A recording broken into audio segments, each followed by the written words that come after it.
Assalamualaikum warahmatullahi wabarakatuh.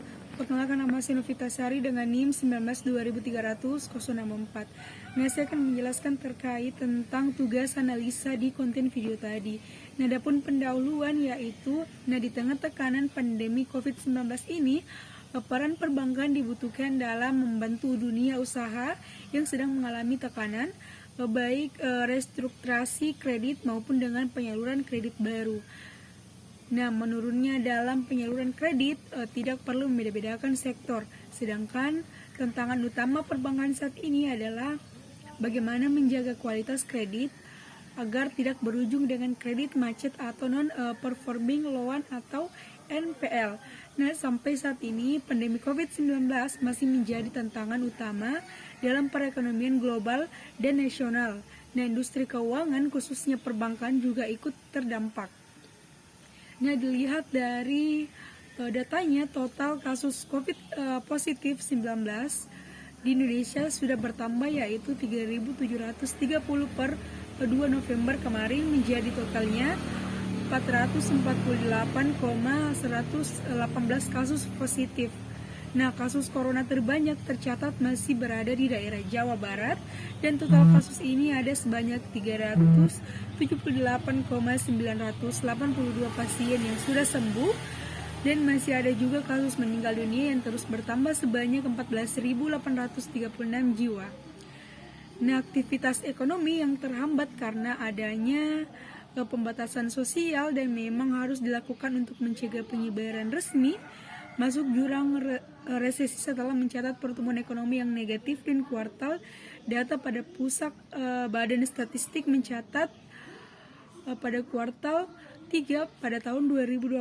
Nah, pertumbuhan ekonomi kita ini minus atau terkontraksi sebesar 3,49% dibandingkan dengan periode yang sama di tahun 2019 yang lalu. Nah, kita lihat 5,2%, tetapi angka ini memang lebih baik daripada kuartal 2 kemarin yang anjloknya sampai 5,32%. Ini adapun latar belakang yaitu, perkembangan perusahaan ini dapat dilihat dengan cara melihat laporan keuangan perusahaan agar kita bisa mengetahui posisi keuangan perusahaan tersebut. Nah, karena laporan keuangan pada investor sangat begitu penting. Nah, dengan melihat laporan keuangan ini, kita akan tahu suatu perusahaan yang akan menanam modal, dan kita bisa melihat kemajuan apa yang akan terjadi di perusahaan itu di masa depan. Nah, laporan keuangan investor dapat dinilai, apakah perusahaan yang sedang dijalankan layak atau tidak untuk mendapatkan suntikan dana. Nah, karena dengan laporan ini, investor akan mengetahui bagaimana perusahaan tersebut dapat mengembangkan dananya. Nah, investor tentunya ingin meraih keuntungan. Nah, jadi sehingga mereka dapat memprediksi tahun keberapa dana akan mendapatkan keuntungan. Nah, hal ini bertujuan untuk atau sebagai alat agar mengetahui kinerja sebuah perusahaan itu sendiri. Nah, laporan finansial yang baik akan menjadi tolak ukur apakah nantinya dana bisa digunakan secara tepat, sehingga investor tidak akan ragu lagi untuk menanam sejumlah modal. Adapun ketiga, pembahasan kinerja Bank Jumbo atau contoh kasusnya ada pada Bank Mandiri. Nah, adapun PT Bank Mandiri dengan total aset sebesar 1.406,65 triliun ini tumbuh juga sekitar 10,2%.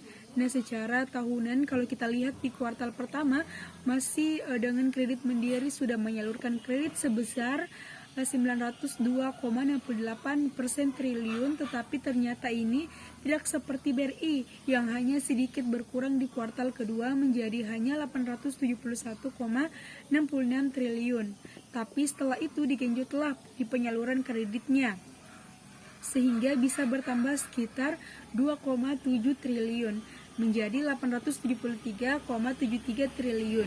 Nah, walaupun tetap saja lebih rendah dari keluar tol yang pertama, tetapi ini juga sudah termasuk tertinggi di tahun ini, karena dibandingkan secara tahunan kredit Mandiri ternyata juga sudah tumbuh 4% dibandingkan dengan kuartal 3 pada tahun 2019.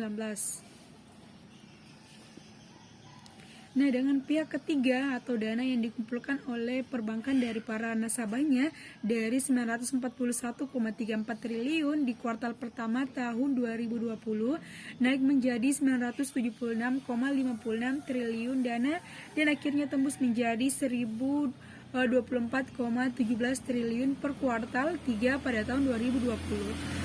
Nah, jadi bertambah sekitar 47 triliun dari kuartal 2 dan melesat juga sampai 15% dibandingkan dengan periode yang sama tahun lalu. Nah, yang terakhir adapun penutup. Nah, upaya pihak manajemen bank dalam kebijakan yang tepat untuk bertahan di tengah berbagai tekanan untuk mencatatkan pertumbuhan positif bagi perbankan di tanah air atau dalam kondisi di tengah COVID-19 ini, yaitu mengupayakan semaksimal mungkin akselerasi penggunaan digital. Nah, karena digital itu sangat penting di masa era sekarang ini. Nah, terkhususnya seperti mobile banking. Nah, transaksi ekonomi sepenuhnya ditentukan oleh mobilitas masyarakat. Nah, ketika mobilitas menimbulkan transaksi fisik dibatasi di masa pandemi saat ini, maka pertumbuhan ekonomi pastinya akan terganggu. Nah, justru jika kita ingin berkembang, kita harus mengembangkan digital untuk menjaga transaksi itu. Nah, hal inilah yang harus selalu dikembangkan agar aktivitas dalam dunia perbankan dapat bertahan. Nah, mungkin itu saja dari saya. Wassalamualaikum warahmatullahi wabarakatuh.